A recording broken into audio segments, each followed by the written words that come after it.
Hi, this is Anne with Fiber Designs by Anne, and this project is slow stitching on some of my painted fabrics. I like to do as many projects as I can with the painted fabric. It's been a while since I posted one, so I thank you for being here. I just gathered up some of my painted fabric. I tore the edges. You could cut them if that's your thing.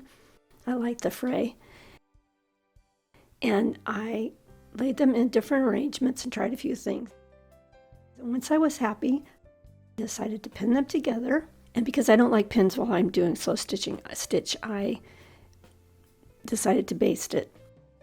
And a couple tips here: don't use too short of needle and don't use too long a thread. It makes for slow going. And also, don't stitch around edges if that may be where you're going to do some embroidery or some slow stitching. It doesn't need to be, so it can just be larger stitches to hold it together just temporarily. I also flipped it around at some point because I didn't like the direction of the things that look kind of like stems. I had them going downward and decided to flip it so they were going up.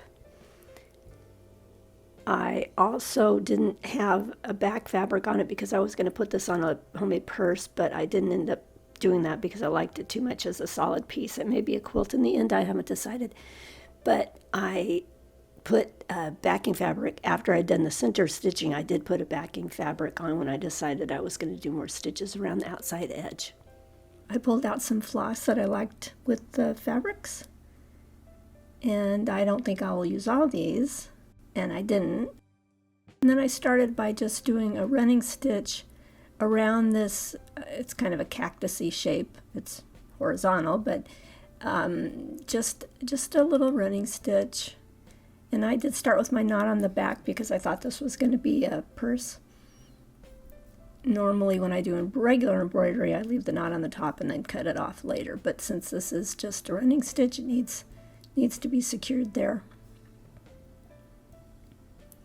So I just follow the edge of that design. And when I get to the end, I'm going to just plant my needle and thread and save it out of the way so that I can do the running stitch on another part.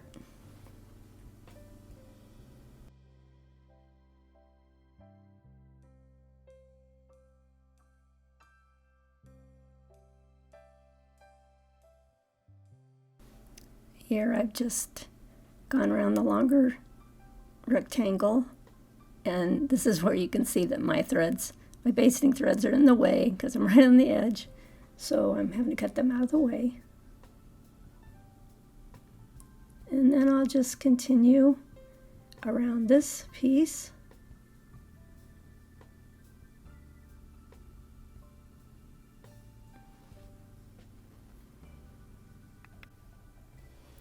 And because I wasn't sure this was going to be a video, because there's construction going across the street from my home and on the street behind my home. It was quite noisy when I started this. So I don't have video of all of the stitches.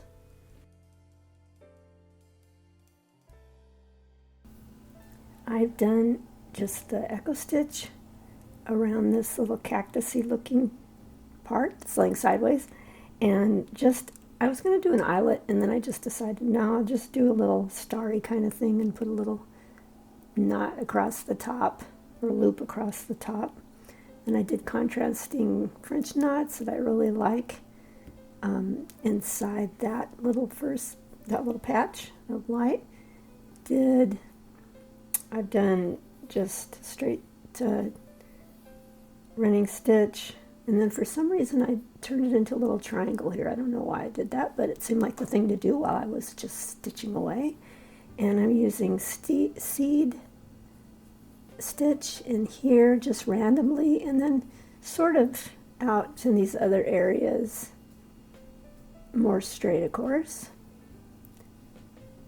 And more French knots. I think it's fun with French knots to do contrast or to do them closer to the color in the fabrics, and some running stitch and around the edge running stitch.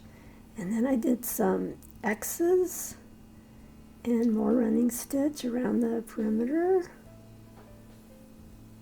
And I did a chain stitch, and my chain stitch is not quite like a a regular chain stitch. On my chain stitch, I make the loop, and then I come up inside the loop, and then instead of on a normal chain stitch, I would go back down in this same hole that I came up, but on mine I like to go underneath the chain. To me it just looks a little more like a link. So I go underneath it, and then it's just the same process. Come back up through the loop, and then just continue on. Over in the leaves section with the painted cheesecloth, I've used a stem stitch to go down the kind of the stem, and then on these pieces that were coming up that looked to me like sort of like stems, I did a blanket stitch just on the edge. And over on the side and at the bottom, I've done, I guess it's sort of a diagonal running stitch or an angled satin stitch spaced out a little bit. More French knots in the contrasting color over here. And then just to hold these two pieces together, I did a little bit of running stitches and in rows. If you like this video, I hope you'll give some slow stitching a try. You don't have to have a plan, just some fabric and some floss or thread and needle, and enjoy the process I did. If you did like this project, I hope you'll give it a thumbs up. And if you haven't subscribed, please do. Tap the bell so you get notifications for my most recent videos. This has been Anne. Thanks a lot for watching.